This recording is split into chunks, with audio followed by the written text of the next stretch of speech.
Biniro ko lang naman. Marami akong kaibigan naman sa house eh. Opo, opo. Maraming tayong mga binibiro kayo. Sabi ko, bro, Opo. pumirma ka pala. Ah, Senator Judge ako eh. oo. Para naman ka ako magkaroon ka naman ng pagkakataon na ikaw ay matanong naman dun sa impeachment court. Kung sakasakaling magkakaroon. Opo, oo. Ba, isasuggest ko isa ka sa mga witnesses. Ba't ako na naman nangyayari ko dyan? Papatawag Ikaw naman ka ako Pumirma ka dun eh. Testingin lang naman kita kung ano eh. Oo nga naman. Kasi nung una tayong nag-usap, sinabi mo, anong magagawa ko? Mababasa ko ba yan eh? Napakakapal niyan eh. ang dami naman. Pagkakanya kinakailangan pumirma ka agad. Paano ko mababasa yan? Oo. Pagka pinatawag mo ako dyan, kanya, siyempre, iibahin ko na yung sagot ko.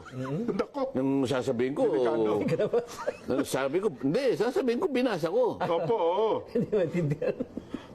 Di kung nabasa mo, naintindihan mo. Yung susunod kong tanong ngayon. Opo. Malalaman ko ngayon kung talaga naintindihan mo. Huwag mo na nga akong isasama dyan. Sabi na naman niya. Hindi. Hindi pwede.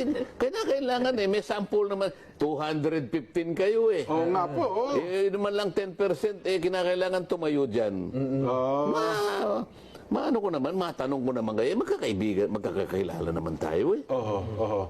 Sabi niya, utang na loob, huwag mo naman akong, kahit na biro lang ako, kinakabahan. Alam mo yung palang doon pa lang sinasabi ko sa inyo, magkakaalaman tayo. Lalo ito, Paano mong pananagutan? Oo. 30, kung hindi ko nagkakamali, 32 pages yung petisyon. Ang pinag-uusapan natin, mga terminong pang-abogado to. Technical ito eh. Yes po. Okay. Karamihan naman sa amin doon, hindi, siguro wala, baka 10% na ang abogado doon sa House of Representatives. 33 pages na isang dokumentong panglegal na yung maaaring yung ibang terminong nabasa mo, nun mo lang nabasa. Ibig mo ba sabihin, matatapos mo yun in 30 minutes? Mukhang imposible nga. Baka hindi. Hindi naman 30 minutes. Pagkapirma siguro, wala pang tigto 2 minutes eh. Yun ang gustong mangyari ng Korte Suprema Bakit dyan. sa utos niya? Opo, oo. Kasi tinatanong niya binigyan niyo ba isa-isa yung mga miyembro na pumirma? Oo.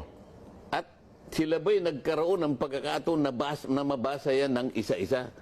Kasi nabasa ko nga kanya, hindi ko naman naintindihan. Di ba usapan pa yun? Iba pa yun, oo.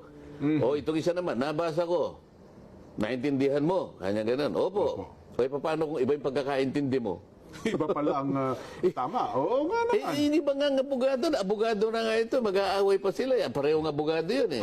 Hindi mali ka dyan. Ito kaya. Lalo kang mali, kanya ito yun. Kaya nga may korte eh.